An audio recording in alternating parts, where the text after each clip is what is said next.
ഇപ്പോൾ Kerala chamber of കൊമേഴ്സിന്റെ SN Raghuchandran Nair കൂടി ടെലിഫോൺ ലൈൻ ചെയ്യുന്നുണ്ട്. ശ്രീ രഘുചന്ദ്രൻ നായർ, ഈ പദ്ധതി യാഥാർത്ഥ്യമായി, അതുപോലെ തന്നെ ഉദ്ഘാടനം നടന്നു. പക്ഷെ അപ്പോഴും ഇനിയും കുറച്ച് കാര്യങ്ങൾ കൂടി, അതായത് തിരുവനന്തപുരത്തിൻ്റെ മുഖച്ഛായ മാറുന്ന തരത്തിലുള്ള പല പദ്ധതികളും ഇനി വരാൻ പോകുന്നുണ്ട്.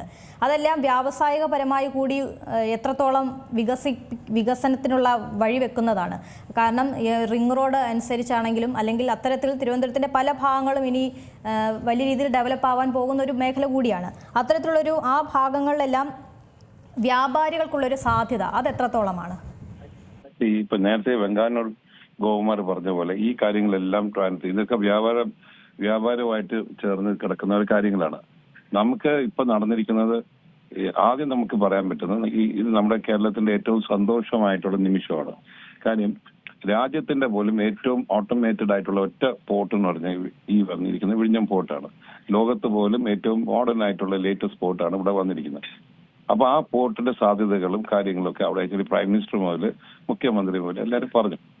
നമുക്കിവിടെ വേണ്ടി വരുന്നത്, നമുക്ക് ഒരു കാര്യം നമ്മൾ ലോകത്ത് തെളിയിച്ചു കൊടുത്തത്, കേരളത്തിൽ രാഷ്ട്രീയം പലരും പറയുമായിരുന്നെങ്കിലും എല്ലാവരും ഒരേപോലെ ചിന്തിച്ച് വികസനം എന്ന് പറഞ്ഞ് മുന്നോട്ട് പോകുന്നവര്. തുടക്കത്തിലൊക്കെ ചിലപ്പോൾ തർക്കങ്ങളുണ്ടാവും, അത് കഴിഞ്ഞാൽ ഇതൊക്കെ മറന്ന് ഇപ്പൊ നമ്മളൊരു കല്യാണം തന്നെ, രണ്ട് കൂട്ടുകാർ പിണങ്ങിയിരുന്നാലും ഒരു കല്യാണം വരുമ്പോൾ വിളിക്കുമ്പോൾ എല്ലാവരും ഒരുമിച്ച് കൂടുന്ന പോലെയാണ് കേരളത്തിൽ ഇന്ന് എല്ലാ ആൾക്കാരും വന്നിരുന്നു.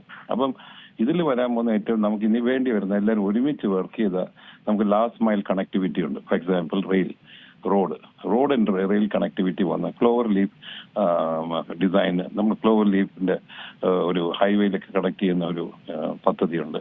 കൂടെ അണ്ടർഗ്രൗണ്ട് റെയിൽ ഏകദേശം 10 കിലോമീറ്റർ അണ്ടർഗ്രൗണ്ട്. ഇതെല്ലാം ഇന്ന് എന്റെ ഭാഗത്ത് എനിക്ക് ആക്ച്വലി ഞാനിന്ന് പ്രതീക്ഷിച്ചിരുന്നത്, ഇന്ന് ആക്ച്വലി ശ്രീ നിതിൻ അഗർവാളും ശ്രീ അശ്വിനി വൈഷ്ണവും ഒക്കെ ഉണ്ടായിരുന്നെങ്കിൽ ഇത് രണ്ടിന്റെയും ഒരു അനൗൺസ്മെന്റ് വന്നിരുന്നു. പിന്നെ ഞാൻ വിചാരിച്ചില്ലേ വന്നില്ലെങ്കിലും ചിലപ്പോൾ PM അത് അനൗൺസ് ചെയ്യുമായിരിക്കും.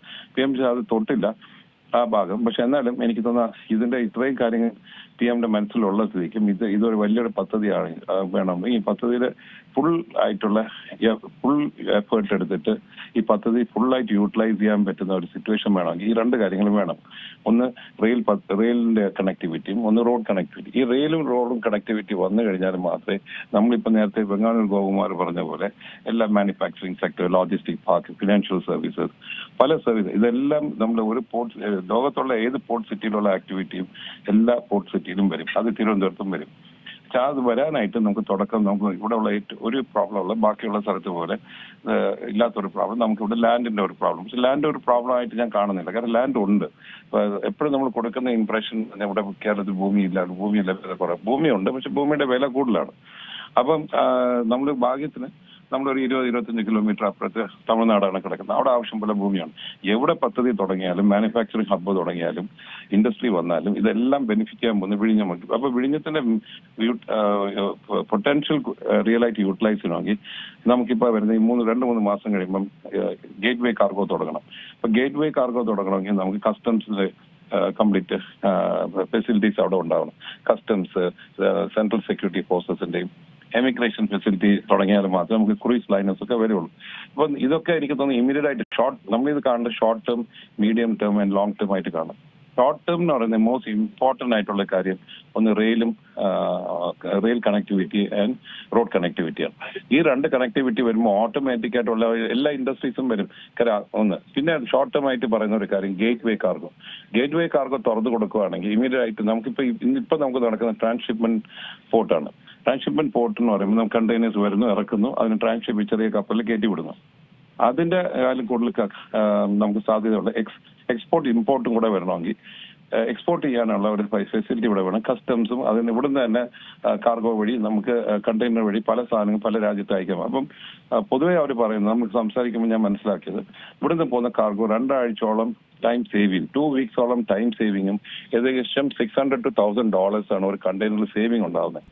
അത് വലിയൊരു സേവിങ് ആണ്. മാത്രമല്ല നമ്മൾ കണ്ടെയ്നർ പിന്നെ രണ്ടാമത് വേറെ അടുത്ത് ഹാൻഡിൽ ചെയ്യേണ്ടി വരുന്നില്ല. നേരെ കണ്ടെയ്നർ പറഞ്ഞ ഡെസ്റ്റിനേഷൻ ചെന്ന് എത്തിക്കാൻ പറ്റും എന്നുള്ളതാണ് അതിന്റെ ഏറ്റവും വലിയൊരു കാര്യം. അപ്പൊ ഷോർട്ടസ്റ്റ് പോസിബിൾ ടൈം എത്തിക്കാൻ പറ്റുന്ന ഒരു കാര്യം. പിന്നെ അതിനകത്ത് ടൈം സേവിങ് ഉള്ളതുകൊണ്ട് കോസ്റ്റ് സേവിങ്. അപ്പൊ നമ്മൾ കോമ്പറ്റീറ്റീവ് ആകുമ്പം നമ്മുടെ ഇവിടെ നിന്നുള്ള മാനുഫാക്ചർ ചെയ്യുന്ന സാധനങ്ങളും കൊണ്ടുപോകുന്ന സാധനങ്ങളൊക്കെ വേറെ രാജ്യത്ത് നമുക്ക് ഒരു നല്ല രീതിയിൽ നമുക്ക് പെട്ടെന്ന് എത്തിച്ചു കൊടുക്കാൻ പറ്റും, കോമ്പറ്റീറ്റീവ് പ്രൈസസ് കൊടുക്കാം. ഇതൊക്കെയാണ് നമുക്ക് വരേണ്ട ഇമ്മീഡിയറ്റ് ആയിട്ട്. ബാക്കിയുള്ള എല്ലാം ബാക്കി റോഡും റെയിലൊക്കെ വരുമ്പോൾ ഓട്ടോമാറ്റിക്കലി ഈ വന്നിരിക്കുന്ന മാനുഫാക്ചറിംഗ് ഹബ്ബ് വരും, IT ഹബ്ബ് വരും, ലോജിസ്റ്റിക് പാർക്ക് വരും, മാരിടൈം റിലേറ്റഡ് ആയിട്ടുള്ള കംപ്ലീറ്റ് ഇൻഡസ്ട്രിയൽ പാർക്സ് വരും. അതൊക്കെ തീർച്ചയായിട്ടും വരും. വരാതിരിക്കേണ്ട കാര്യമില്ല. Because it's part of any port in the world. whatever activity they are handling or doing, ആ port is not a mother port. ആ മദർ പോർട്ട് അല്ലാത്ത സ്ഥലത്ത് പോലും ഇത് വലിയ ആക്ടിവിറ്റി ആകുമ്പോൾ ഇപ്പൊ മദർ പോർട്ടിൽ വരാൻ പോകുന്ന ആക്ടിവിറ്റി എന്താ നിങ്ങൾക്ക് ഊഹിക്കാവുള്ളതേ ഉള്ളൂ. അപ്പൊ തീർച്ചയായിട്ടും ഇതൊരു വലിയൊരു ഓപ്പർച്യൂണിറ്റിയാണ്. കേരളം നല്ല രീതിയിൽ ഇത് പ്രയോജനപ്പെടുത്താൻ പറ്റും. നമ്മുടെ ബ്ലൂ ഇക്കണോമി, നമുക്കിവിടെ ഏറ്റവും വലിയ സാമ്പത്തിക പ്രശ്നങ്ങളൊക്കെ ഉള്ള സ്ഥലത്ത് ഈ ബ്ലൂ ഇക്കണോമി കാരണം വന്നിട്ട് നമ്മൾ ബ്ലൂ ഇക്കണോമി തന്നെ കേരളത്തിന്റെ സാമ്പത്തിക ഭദ്രത കൂട്ടാൻ പറ്റുന്നതാണ് എനിക്ക് തോന്നുന്നത്. നന്ദി ഈ വിഷയത്തിൽ എന്തായാലും പ്രതികരിച്ചതിന് ശ്രീ SN രഘുചന്ദ്രൻ നായർ. എന്തായാലും അനന്തമായ ഒരു സാധ്യത തന്നെയാണ് കാത്തിരിക്കുന്നത്. അതിൻ്റെ വിശദമായ വിവരങ്ങൾ തന്നെയാണ്, വിശദമായ രീതിയിൽ തന്നെയാണ് നമുക്ക് വിവരങ്ങൾ നൽകിയത്. പുതിയ വാർത്തകളും വിശേഷങ്ങളും ഇനി വിരൽ തുമ്പിൽ. എല്ലാ ഡിജിറ്റൽ പ്ലാറ്റ്ഫോമുകളിലും ഇപ്പോൾ സീ മലയാളം ന്യൂസ് ലഭ്യം.